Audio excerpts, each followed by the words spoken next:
এবং ভদ্র, যেভাবে ট্রিটমেন্ট দেওয়ার কথা উনি খুবই সুষ্ঠু এবং সবলভাবে দিদি ডিউটি করতেন। না, চাবির ব্যাপারে আমাকে কেউ জিজ্ঞেস করেনি, চাবির ব্যাপারে কেউ জিজ্ঞেস করেনি। ধরনের ক্রাইম হওয়ার পর সেটা লুকোনোর চেষ্টা করা হয়, তাহলে সাধারণ মানুষের জীবনের নিরাপত্তা কোথায়? What has Calcutta police not done? In this case, they have done everything. বন্ধুরা, আরজেগড় হাসপাতালে ডক্টর মমিতাকে যেভাবে 18 জন মিলে তাকে ধস্তাধস্তি করে মেরেছে, তারই একের পর এক সত্যতা পাওয়া যাচ্ছে।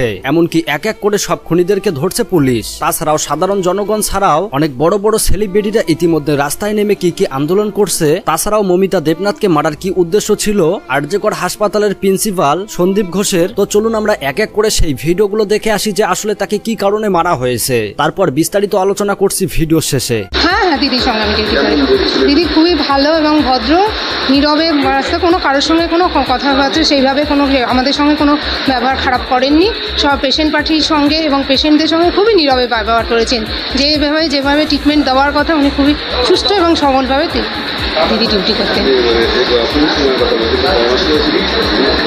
হ্যাঁ, দিদি করোনার সময়ও ছিল, তারপরেও ছিল। হ্যাঁ, সবসময় ছিল। আরএমও ইওমো হিসাবেও ছিল। হ্যাঁ, এমার্জেন্সি ওনাকে আমরা এমার্জেন্সিতেই পেয়েছি। হ্যাঁ, আইসিইউতেও ছিল, মানে গাইনিতেও সম্ভবত নাইট ডিউটি করতেন। না, একাই যাতায়াত করতেন। হ্যাঁ, একাই যাতায়াত। হ্যাঁ,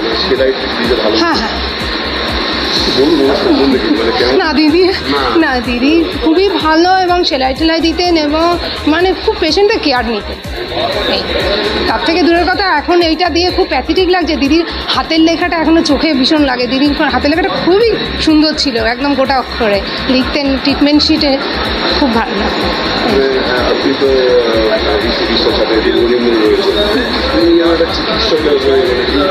সেটা তো আমাদের কাছে সত্যিই খুবই খারাপ লাগছে যে দিদি এইভাবে দিদিকে নিয়ে এইরকমভাবে করলো। আমরা ভাবতেও পারিনি যে আমাদের ছেড়ে দিদিকে এইভাবে চলে যেতে হবে। আমরা সেটা তারা কঠোরভাবে শাস্তি পাক। আমাদের কোনো প্রোটেকশানই নেই। আমরা যে দিনের পর দিন যে নাইটে ডিউটি করছি, কোথায় কি হবে না হবে আমরা তো বুঝতে পারছি না। এত আরজিকরের মতো একটা বড় হসপিটালে যদি এরকম হতে পারে, তাহলে অন্য কোন হসপিটালে কি হবে আমরা তো সেটা জানতে পারছি না। আমরাও তো ছোট, আমরাও আমরা বাচ্চা মেয়ে, আমাদের বাবা মারা পাঠাচ্ছে কাজ করার জন্য, ডিউটি করার জন্য, রাত্রিবেলা বেরাচ্ছি ডিউটি করতে। তারপরে যদি এই রকম ফেস করতে হয়, তাহলে বলবো যে আমাদের কোথাও নিরাপত্তা নেই, সত্যিই নেই। হসপিটালের মতো একটা ভালো জায়গায় আমরা সবাইকে পরিষেবা দিই, সেইখানে দাঁড়িয়ে যদি আমাদের সাথে এরকম হয়, তাহলে মনে করবো আমাদের কোথাও আমাদের জায়গা, বিশেষ করে নাইট ডিউটিতে। অবশ্যই নাইট ডিউটিতে যে আমরা এত সুন্দর, আমরা সব পেশেন্টকে আমরা সুযোগ সুবিধা দিই, সেখানে দাঁড়িয়ে বাইরের মানুষ কি করে এসে একটা হসপিটালের মধ্যে রেপ করে খুন করে দিয়ে যেতে পারে। একটা আমাদের নর্মাল হসপিটালে এত সিকিউরিটি থাকে, এত কিছু থাকে, একটা আরজিকরের মতো বড় হসপিটালের সিকিউরিটি এরকম। একটা মোটা গ্লাসের চশমা পরতেন উনি, ওনার ব্যবহার খুবই ভালো আমাদের সঙ্গে। আমাদের কোনো বয়সে ছোট, কিন্তু ওনার ব্যবহার খুবই ভালো মেয়ে। হ্যাঁ, আমি আইসিসিউর সিস্টার শর্মা দত্ত। উনি আমাদের সঙ্গে অনেক দিন কাজ করেছেন, করোনাকালেও করেছেন, পরেও কাজ করেছেন। ইমার্জেন্সিতেও ডিউটি করতেন, আইসিসিতেও ডিউটি করতেন, খুব ভালো ব্যবহার করতেন। 19 সাল থেকে আমাদের এখানে উনি বসতেন। আর উনি খুব সিনসিয়ার ডাক্তার। মানে আমাদের প্রথমে এমার্জেন্সি করলেন, তারপরে মেটার্নিটি ওয়ার্ড, জেনারেল ওয়ার্ড, তারপরে আইসিইউতে। মানে ওনার ডায়াগনোসিস এত ভালো ছিল, আর কখনো না নেই দিদি এত আরএমও শিফট আসতে না কেউ, আপনি একটু আসবেন। মানে আধা ঘন্টার মধ্যে ওনার বাবা বাইকে করে এসে ওনাকে দিয়ে যেত, আবার ওনাকে নিয়েও যেত। আর ওনার ট্রিটমেন্টে কোনো সমস্যা ছিল না। আর কোনো কিছু না নেই, সব কিছুতে হাসি মুখে কাজ করতো। একটা ফিমেল ডক্টর, মানে এত ভালো সিনসিয়ার ডক্টর যে এইভাবে চলে যাবে, এটা আমরা স্বপ্নেও ভাবতে পারিনি। আমাদের হাসপাতালে অনেক ডাক্তার ব্যবহার আছে এবং পেশেন্ট পার্টির সাথে উনি ভীষণ ভালোভাবে ব্যবহার করতেন এবং খুব কম কথা বলতেন, নিজের পড়াশুনো নিয়ে থাকতেন এবং কোনো ঝুট ঝামেলা উনি থাকতেন না। দ্বিতীয়ত, যেখানে নিরাপত্তার প্রশ্ন এসে যায় মহিলাদের ক্ষেত্রে, সেখানে মহিলাদের ডাক্তারের যদি নিরাপত্তা নাই থাকে, তাহলে মহিলাদের ক্ষেত্রে অন্য মহিলাদের কী নিরাপত্তা আছে? আমরা সাধারণ মানুষ হিসাবে চাই যে প্রথমে মহিলারা সুরক্ষিত থাকুক। এরকম সময়ানুবর্তিতা বা নিষ্ঠা ছিলেন যে কোনো ডক্টর না আসা পর্যন্ত কিন্তু উনি এখানে ডিউটি করে গেছেন। অনেক সময় আমাদের ফোন করতেন যে দাদা এখনও তো অন্য ডক্টর আসেনি, আমি কি করব। আমি বললাম দেখুন কিছু সময় আমরা ফোন করবো। তারপরে এবং উনি কিন্তু তত সময় এখানে ডাক্তারিটা এখানে তত সময় আমাদের ছিলেন। প্রথমে আমাদের এমার্জেন্সিতে করতেন, তারপরে উনি এত ভালো করেছে আমাদের ইনচার্জ, ওনাকে দেখে আবার আইসিইউতেও কিন্তু ওরকম মুমূর্ষু রোগীকেও কিন্তু চিকিৎসা করেছেন এবং করোনা পিরিয়ডে কোনো দিন ছুটি করেননি। মানে এত ভালো ডাক্তার ছিলেন যে ওনাকে কোনো দিন আমরা যে আজকে এই করোনার জন্য অমুক আসেনি বা কোনো সিস্টার আসেনি, উনি কিন্তু কন্টিনিউ এসে গেছেন। যাদের ফিউচার এত ব্রাইট ফিউচার, একটা মেয়ে এমবিবিএস করার পরে অনেক কষ্ট করে এমবিবিএসেই অনেক কষ্ট করে পেতে হয়, তারপরে আবার এমডি, সেখানে তার সেকেন্ড ইয়ার চলছে যতটা শুনতে পেলাম। সেই অবস্থায় একটা, এবং মেয়েটা আমাদের এখানে কাজ করতো, আমাদের এখানে উনি এমবিবিএস করার পরেই আমাদের এখানে এসছে, আমাদের এমার্জেন্সি করেছে, আইসিসিউ করেছে এবং অন্য জেনারেল ওয়ার্ডগুলোও করেছে। ফলে তখন আমরা দেখেছি যে খুব শান্ত স্বভাবের মেয়ে, খুব কথা কম বলে, একদম চুপচাপ মেয়েটা। সেই ধরনের একটা মেয়ের এইরকম একটা ঘটনা ঘটে গেল অন ডিউটি অবস্থায়, এটা সত্যি আমাদেরকে হতবাক করেছে। আমরা ভাবতে পারছি না, কারণ আমাদের ঘরেও মেয়ে আছে, আমাদের ঘরেরও সন্তান আছে, তারাও কোনো না কোনো জায়গায় আছে, আমরাও চিন্তিত এটা কী করে হয়। তা আমার শুধু সবার কাছে একটাই অনুরোধ, আমি পুলিশ প্রশাসনকে মানে ধন্যবাদ জানাবো যে এই ঘটনাটা হওয়ার সাথে সাথে যেভাবে কলকাতা পুলিশ ঝাঁপিয়ে পড়েছে এবং তার আজকে একটা সুফল আমরা পেয়েছি যে অপরাধীদের মধ্যে একজনকে চিহ্নিত করা গেছে, মোস্ট প্রবাবলি মানে সঞ্জয় রায় ফায় এরকম নাম হবে, এবং তাকে তাদের নিজেদের হেফাজতে নিয়েছে। আমি চাইব যত তাড়াতাড়ি সম্ভব এই সঞ্জয় রায়কে দিয়ে হোক, যারা মূল অপরাধী তারা যেন সবাই অ্যারেস্ট হয়, তাদের যেন সবাইকে আইনের আওতায় আনা হয় এবং তাদের দৃষ্টান্তমূলক শাস্তি যাতে পায়। আমাদের এই ঘটনা যেন আর না ঘটে। বাবা মার একটা মাত্র সন্তান, তাই তো আমরা জানি। তাহলে সেই বাবা মা কী করে আছে? আমরা রাজনীতি করতে পারি, আমরা সমবেদনা জানাতে পারি, কিন্তু যে বাবা মা সন্তান হারালো সেটা কিন্তু কোনো মতেই পূরণ করা যাবে না। তাই এমন শাস্তি হোক অপরাধীদের একদম চিহ্নিত করে, যারা ভবিষ্যতে আর না। চাবির ব্যাপারে আমাকে কেউ জিজ্ঞেস করেনি, আমাকে চাবির ব্যাপারে কেউ জিজ্ঞেস করেনি। চাবিটা পুলিশ এনকোয়ারি করছে, সে পুলিশ করে থাকে। আপনি যখন এই যে আপনার ছাত্রী মানে মৃত অবস্থায় দেখেছিলেন, আপনি দেখেছিলেন তো? আমি একটু দূর থেকে দেখেছিলাম। যা আপনার তখন পুলিশ, তখন শকিং তো লাগবে, আমার তো শুনেই শকিং।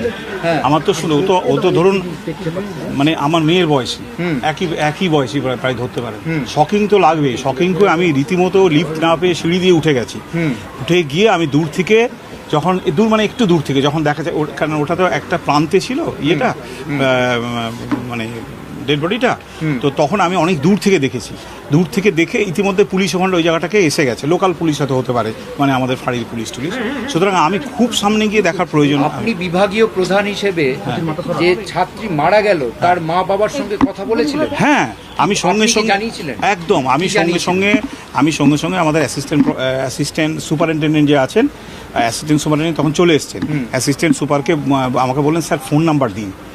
এবারে আমি তখন ওই আমাদের কাছে যে ইয়েগুলো থাকে, ফর্ম টর্ম পুরনো থাকে, সেখান থেকে একটা আধার কার্ড বার করলাম, কিন্তু আধার কার্ডে তো ফোন নাম্বার নিজের থাকে, বাড়ির তো থাকে না। ইতিমধ্যে কে একটা ফোন নাম্বার দিল আর কি। দেওয়ার পর ওই যে অ্যাসিস্ট্যান্ট সুপার উনি ওদের বাবা মাকে। আপনি ফোন করেন? না, আমি ফোন করিনি, কারণ আমার তখন বলার মতো অবস্থা ছিল। আপনার মনে হয়নি যে আপনি বিভাগীয় প্রধান, আপনি লোকাল গার্জেন কথা বলা উচিত? লোকাল গার্জেন যখন ওর বাবা মা এসছে, আমি নিজে বাবা মাকে আমার ঘরে আপনি ফোনে ওনারা কথা বলেছেন, ওই অ্যাসিস্ট্যান্ট সুপার উনি। আপনি কথা বলেন?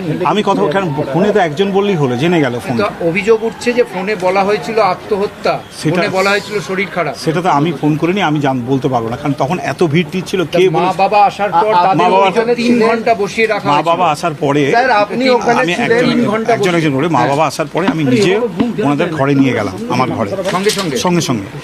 এবার না শুনুন না, নিয়ে গেলাম, নিয়ে যাওয়ার পরে যখন ওই জায়গাটা তখন পুরো পুলিশ এসে গেছে, পুলিশ ঢুকতে দিচ্ছে না। আমি বারবার মা বাবা যখন সভাপতি ওদের মেয়েকে দেখতে চাইছেন, আমি অনেকবার করে গেছিলাম পুলিশে, আমাকেও ঢুকতে দেয়নি পুলিশ ওই জায়গাটায়, এবং বলে এখন আনা যাবে না, আপনার কিছু এখন ইনকোয়েস্ট চলছে, আপনারা কিছুক্ষণ বাড়ে আনো। আমি আবার মা বাবার কাছে ফিরে গেছি, আবার মা বাবার কাছে, তখন মা বাবা বলছে একটু দেখতে দিন। আমি তখন বলেছি না, এখন আপনাদের দিচ্ছে না পুলিশ, আমি কি করবো, আমাকেই ঢুকতে দিচ্ছে না। বিলম্ব হয়েছিল। আমি প্রথম দেখিনি, না আমি প্রথম আমি প্রথম বোধহয় দেখুন একটা আমাদের তরফ থেকে যে দেখেছিল, আমাকে যে খবর দিয়েছিল তার নাম ডক্টর সুমিত রায়তাপদার, উনি অ্যাসোসিয়েট প্রফেসর। উনি জানতে পারলেন না প্রথম কে দেখেছিল? প্রথম মানে আমাকে সুমিত যেটা বলেছে সেটা দুজন পিজিটি দেখেছিল, দুজন পিজিটি এই ব্যাপারটা তারা অন ডিউটি ছিল, ওই ডিউটি ছিল না, তারা তখন মর্নিংয়ে চলে এসেছেন আর কি। মর্নিংয়ে চলে এসে আমি নামটা এখন সুমিতকে আপনার জিজ্ঞেস করে বলতে পারবেন, নামটা আমার ঠিক মনে নেই সেটা কেন, সেটা দেখুন সেটা সুমিত বলতে পারবে কেন, হয়তো ঢুকেছে, আমি তো তারপরে এসেছি। হ্যাঁ না 5 দিনের ওরা তো আমাদের যে পিজিটির আছে না, ওরা তো এখানে ইয়ে মিছিল করছে, ওরা তো আমাদের এখানে আসছে না যে আমি যে জিজ্ঞেস করবো। 8টাতে তো শিফট শেষ হয়ে যায়, যিনি রাতে আছে তাহলে সেই ক্ষেত্রে কি খোঁজ করা হয়নি? বাবাকে বিলম্ব হয়েছিল কারণ ব্যাপারটা হচ্ছে বলছি পুলিশ ওখানে যেতে দিচ্ছিল না, ওদের ইনকোয়েস্ট করছিল তো ওরা যেতে দেয়নি। বাবা মাকে বোঝাননি যে ইনকোয়েস্ট? হ্যাঁ বাবা মার অভিযোগ আমাদের দেহ 3 ঘন্টা দেখতে দেয়নি। সেটা তো আমার কিছু করার নেই, পুলিশ যদি তো লোকাল গার্জিয়ান পুলিশের উপর না না ইনকোয়েস্ট না, যেটা মানে পুলিশ এসে যেগুলো প্রমাণ জোগাড় করে। বাবা মাকে দেহ দেখতে না দিয়ে পুলিশ এই কাজগুলো করছে। বাবা ওরা বলছিল ওরা ফটো টটো তুলছে ইত্যাদি তুলছে, সেটার জন্য বলেছিল। আমি দুবার গেছিলাম পুলিশের কাছে যে ওদেরকে দিন দেখতে, তখন পুলিশ বলেছিল না আপনি ঢুকবেন না এখানে, একটু পরে আমরা বাবা মাকে ডেকে পাঠাবো।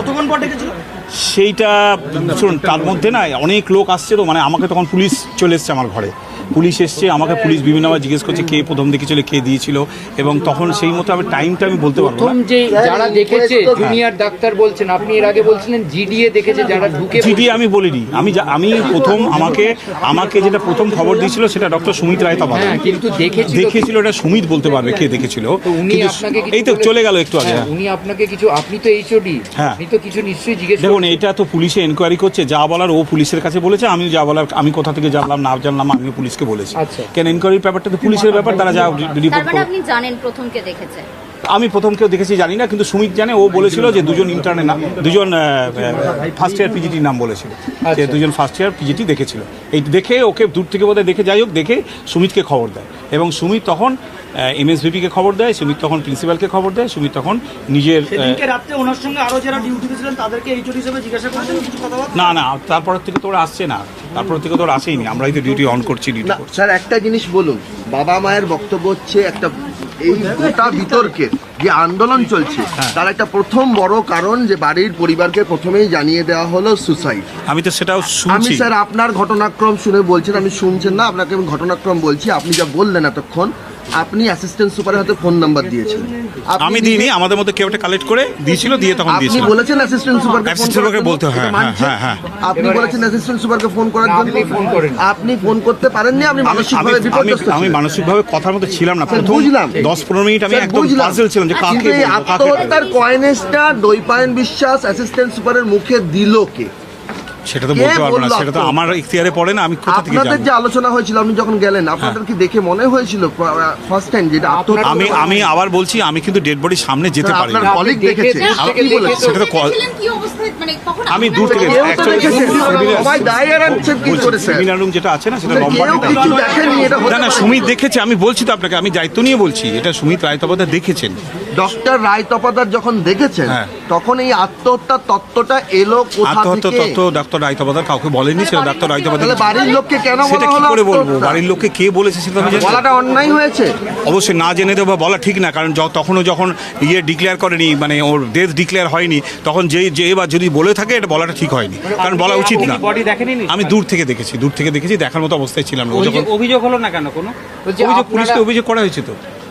না কোর্টে বলা হয়েছে হসপিটাল কলেজ কর্তৃপক্ষ কোনো অভিযোগ করেননি, কোনো কর্তৃপক্ষ সেটা আমি জানি না। এটা আবার প্রিন্সিপাল, আপনি তো লোকাল গার্জিয়ান। না, আমি যখন গেছি তারপরে পরেই এটা প্রিন্সিপাল স্যার এবং এমএসভিপি স্যার এবং যারা কলেজের এরা এসে গেছে, এবং এসে এই ব্যাপারটা আমার কিছু নেই। আমি একটা আরেকটা জিনিস জানি রাখি, আমি এখানে হেড ডিপ হয়েছি কিন্তু মাত্র 8 দিন, মানে আমার দুর্ভাগ্য 8 দিন, আমার দুর্ভাগ্য যে আমি মানে 8 দিনের মাথায় এরকম দুর্ভাগ্য যে একজন আমি পিজিটিকে হারালাম। যখন ঘটনাটা ঘটলো তখন কতদিন হয়েছে আপনি? 8 দিন, 8তে 1 তারিখে নিয়েছি চার্জ।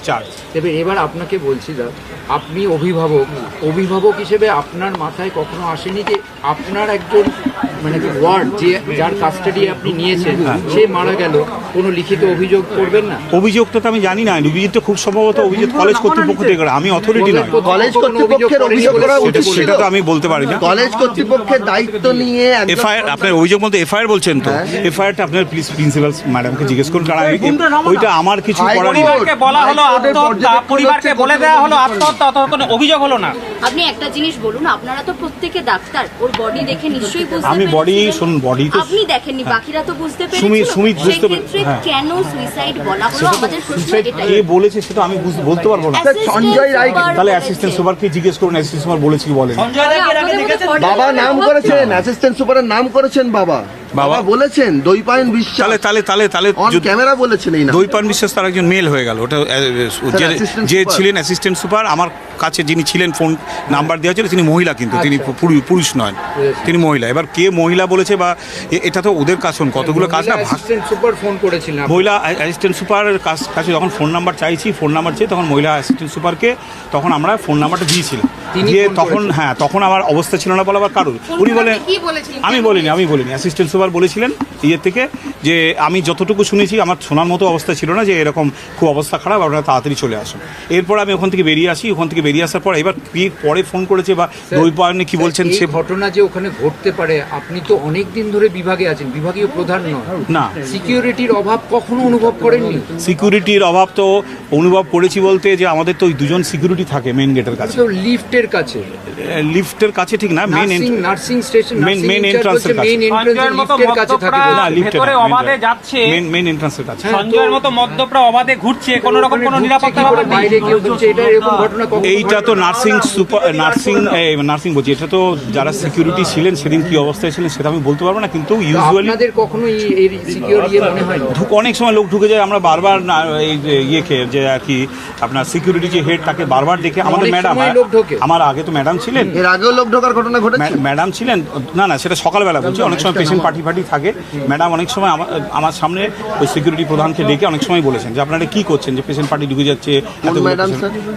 আমি তো বললাম 1 তারিখ থেকে জয়েন করেছি, 31 তারিখ অবধি এখানে যেটা ছিলেন ডক্টর সুস্মিতা কুণ্ডু উনি ছিলেন, সুতরাং ওই ব্যাপার ওনার সময় উনি কি করেছেন লিখিত দিয়েছিলেন এটা তো আমি বলতে পারবো। এখানে হিউম্যান রাইটসের কি জিজ্ঞেস করলে এই ঘটনা? ওই আমি যতটুকু দেখেছি, আসলে হিউম্যান রাইটসের যেটা ইয়েটা ছিল সেটা আমার শুধু ছিল না, একসঙ্গে বসিয়ে রেখেছিলেন হিউম্যান রাইটস, আমি বলতে পারছি না।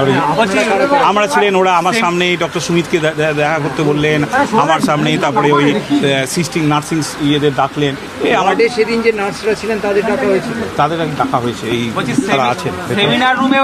আপনার মনে কি প্রশ্ন যাচ্ছে? দেখুন আমার মনে প্রশ্ন বলবো না, আমি চাই যে এই জঘন্য যে হত্যাকাণ্ড হচ্ছে, যিনি হত্যাকারী তিনি যেন ধরা পড়েন। প্রশ্ন নেই, এটাই তো বড় প্রশ্ন, যে কিভাবে করেছে বলে মনে হয় সেটা স্যার পোস্টমর্টম আমি দেখিনি, কিন্তু এটা পোস্টমর্টমের লোকরা ভালো বলতে পারবে। দেখুন আমি আবার বলছি, আমি ওই মৃতদেহ দেখতে পারিনি, আমি দূর থেকে দেখেছি, সুতরাং ওইখানে আমার পক্ষে বলা সম্ভব না একজন ছিলেন না দুজন ছিলেন, কি করেছেন দেখে কি মনে হয় সেটা আমি ঠিক বলতে পারবো। লেডি ডাক্তার ওই সেমিনার রুমে কটা নাগাদ গেলেন এবং সেমিনার রুমে তো ক্লাস হয়েছিল, সেমিনার রুমে সেদিনকে ধরুন আনুমানিক 4টে অবধি ক্লাস হয়েছিল, তারপর তো ক্লাস শেষ হয়ে যায়, দুপুরবেলা ক্লাস হয়, তারপর আমি দেখুন তালা চাবি তো আমি একটা হেড দেবো না, ওটা যে দায়িত্ব সে করেছে, কোনো রেজিস্টার মেনটেন করেন না কি সেটা নার্সিং যিনি ব্লক নার্সিং আর কি সেটা বলতে পারবেন, এটা তো আমার কাজ নয় যে নার্সিং এর সিসি ক্যামেরা ছিল, ওখানে ঢোকার মুখে একটা সিসি ক্যামেরা ছিল, আর ক্যামেরা ছিল কিনা আমি বলতে পারবো না, কারণ এটা সিসি ক্যামেরা তো আমার পার্ট নয়, এটা হসপিটাল অথরিটি যারা অ্যাসিস্ট্যান্ট। সেমিনার রুমের ভেতরে না, সেমিনার রুমের ভেতরে যতদূর মনে হয় আমার ছিল না। এই সেমিনার রুমের তালা চাবি কে খুললো ওই তো বললাম, না আমি জানি না, সেটা এনকোয়ারিকে আমাকে বলবে, আমাকে বলছে না, এনকোয়ারি বলছে। সেমিনার রুম তো সাউন্ড প্রুফ মানে এখানে ফল সিলিং আছে, কিন্তু ভেতরে আওয়াজ হলে বাইরে তো আওয়াজ আসবে, মানে কি বলে একজন অভিভাবক একসঙ্গে এতগুলো জিনিস কিভাবে মিলে যে মারা গেছে সে তার অভিভাবক, আপনি ওই রুমে যদি কাউকে মারা হয়, যদি আর্তনাদ করে আওয়াজ কি গেট অবধি আসবে? আর যদি না এসে থাকে এই জিনিসটা আপনার সন্দেহ কিছু না, ব্যাপারটা হচ্ছে ওইটা ফল সিলিং বসানো আছে, ওটা এসি চলে, মানে রাত্রেবেলা এসি চালিয়েছিল কিনা আমি জানি না, এসি যদি চলে আর দরজাটা যদি ক্লোজ করা থাকে তাহলে শব্দ নাও আসতে পারে।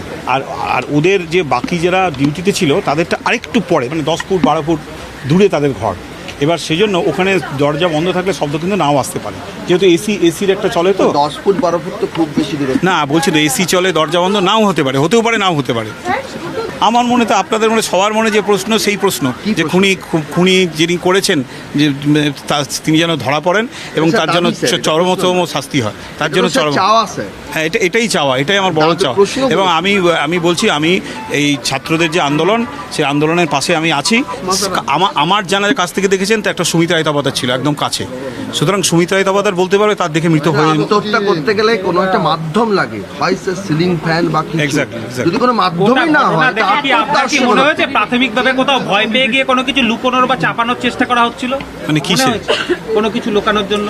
না না, একটা আত্মহত্যার কথা বলে দেওয়া পরিবারকে, আত্মহত্যার ব্যাপার পরিবারকে কে বলেছে সেটা আমি বলতে পারবো না, কিন্তু যেটা ব্যাপার হচ্ছে ফোন করেছিলেন অ্যাসিস্ট্যান্ট সুপার, ফোন করেছিলেন অ্যাসিস্ট্যান্ট সুপার, হ্যাঁ অ্যাসিস্ট্যান্ট সুপার করেছেন, তিনি বলেছেন কি বলেছেন আমি তো জানি না, হ্যাঁ হতে পারে, তাহলে বাবা যদি বলে থাকে। কিন্তু আমি বাড়িতে কোনো ফোন করিনি, কারণ আমার তখন ফোন করার অবস্থা ছিল না। আমি অনেক কষ্টে ফোন, মানে ওর কোনো কলিগের থেকে কোনো একটা ভাবে ফোন নাম্বারটা যখন মানে এই কি আধার কার্ডে যেটা থাকে সেটা তো থাকে যে নিজের ফোন নাম্বার, সেই ফোন নাম্বার দিয়ে তো তখন আমাদের মাথাটা ঠিক নেই যে সেটাতেই ফোন করতে যাচ্ছে, মানে ভেবেছিল সেটাতেই ফোন করবো। তখন ভাবলাম যে না, সেটা তো তার ফোন নাম্বার, তাকে করে তো লাভ নেই, তখন বাড়ির ফোন নাম্বার। এবার ফোন নিয়ে করতে করতে কেউ একটা সেই ভিড়ের মধ্যে একটা ফোন নাম্বার দিয়েছিল এবং সেই ফোন থেকেই আমাদের এই যে অ্যাসিস্ট্যান্ট সুপার তিনি ফোন করেছেন। এবার ফোন কে